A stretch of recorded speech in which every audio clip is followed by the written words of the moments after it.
Hello everyone, I'm Andrew Reed, Juris Doctor, Small Business Development, IT, and Marketing Guru from sunny Victoria, BC. Follow me for new podcasts on beginner investing and business as I survive, grow, and prosper in a post-COVID Canada.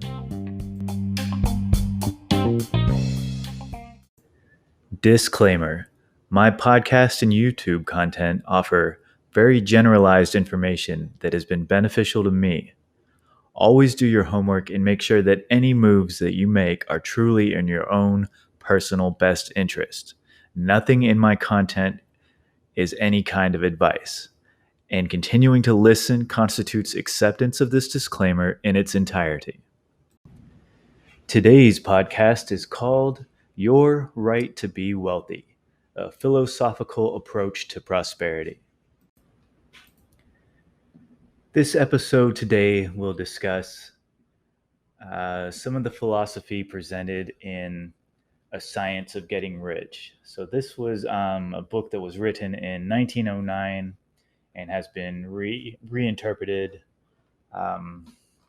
since in 1999 by Rebecca Fine. And so I'm going to present some of the pieces from this book because I found it pretty enlightening, and I hope you do too. So this book says right from the beginning, the very first line, "Whatever may be said in praise of poverty, the fact remains that it is not possible to live a really complete or successful life unless one is rich.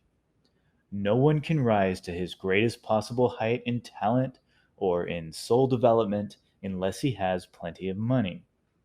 For to unfold the soul and to develop talent, he must have many things to use, and he cannot have these things unless he has money to buy them with."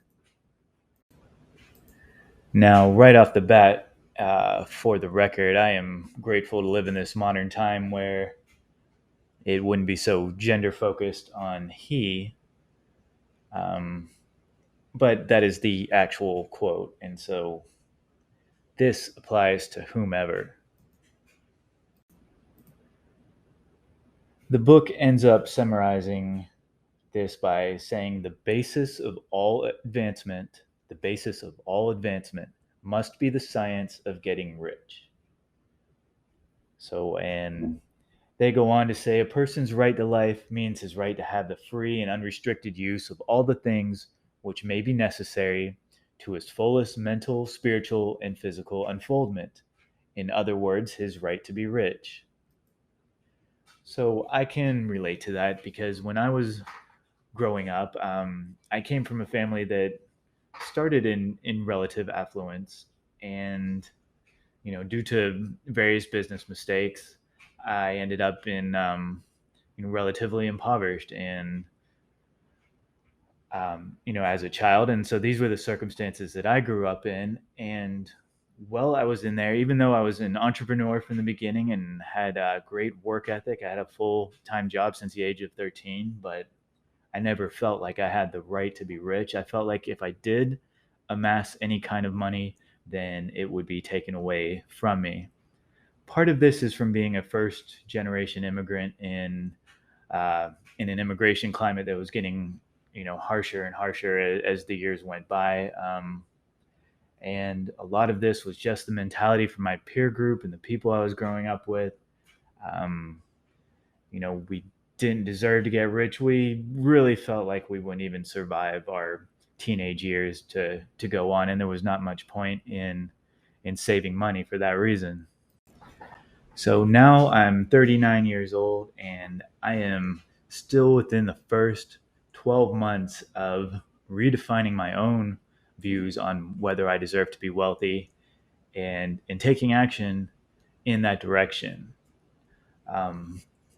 Thankfully, being wealthy and getting income are two different things, and I've always been very good and very stringent on achieving a steady flow of reasonable income. So having that is really all you need to make the rich part happen. It's really just an adjustment of your mentality and what you do with that money that comes in. And the very first principle of that comes from one of my favorite books that I will shamelessly plug everywhere I can because it is very important for every Canadian that's beginning to shift their mentality like I did to read this book. And this book is The Wealthy Barber by author David Chilton, who was on The Dragon's Den. And one of the best concepts in this book, and if you take away anything from this book, it should be this: it is to pay yourself first. Basically, David was a barber. He learned that if he started paying himself, then he could build wealth with his money. And he goes into that, and in his books, he has two that I've read so far. The Wealthy Barber Returns is the second one. Um, so in these books, he will go in and he'll tell you, the differences between dividend stocks and different channels for investment, and all that's important. But really, that underlying principle of paying yourself first is the absolute main takeaway from that book. And so, especially when you're young, you will have the power of time on your side. So you can put in a relatively small amount of money, and as long as you pay yourself and then manage that money wisely, you can you can create massive amounts of returns through the power of time.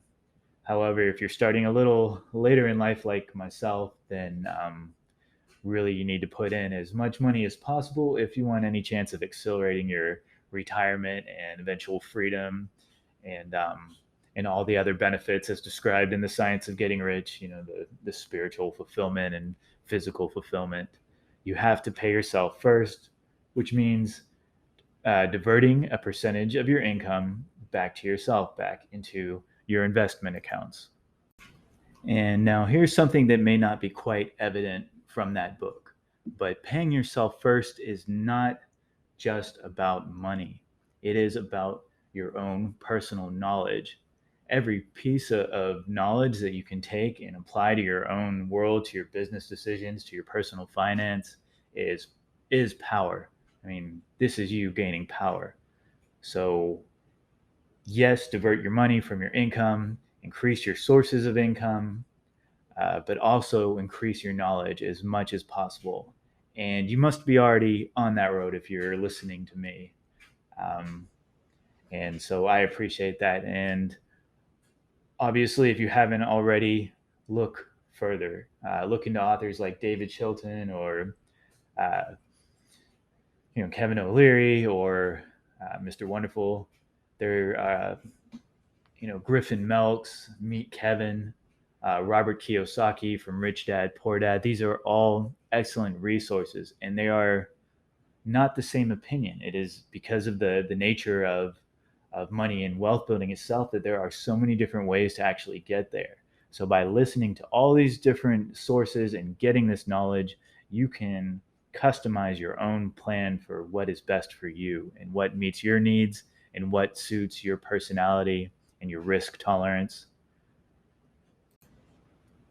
My final tip for this podcast is to enjoy the process. Enjoy the process. I can't tell you how much I love waking up in the morning, and even if I only have 26 extra dollars in my account to pay myself, I will pay myself with that, and I will buy 5 shares of that grocery store that you just walked into. And so I'm now a part owner, probably going to get some dividend payments where I get paid for owning part of that grocery store. It's a good feeling, and you can choose your own level of involvement. You don't have to be like me, who is a little bit obsessive. I tend to overcheck my investments, and I'm okay with that. But you may be different, and you just may want to put money into something that's just going to slowly build wealth over time, and that's just fine too. Um, but the point is, enjoy it. There's really no bad feelings that can happen when you open up uh, your banking app and you see more money in there than you had at a previous time. Add the Canadian Financial Survival Channel to your list of weapons. Subscribe, like, win.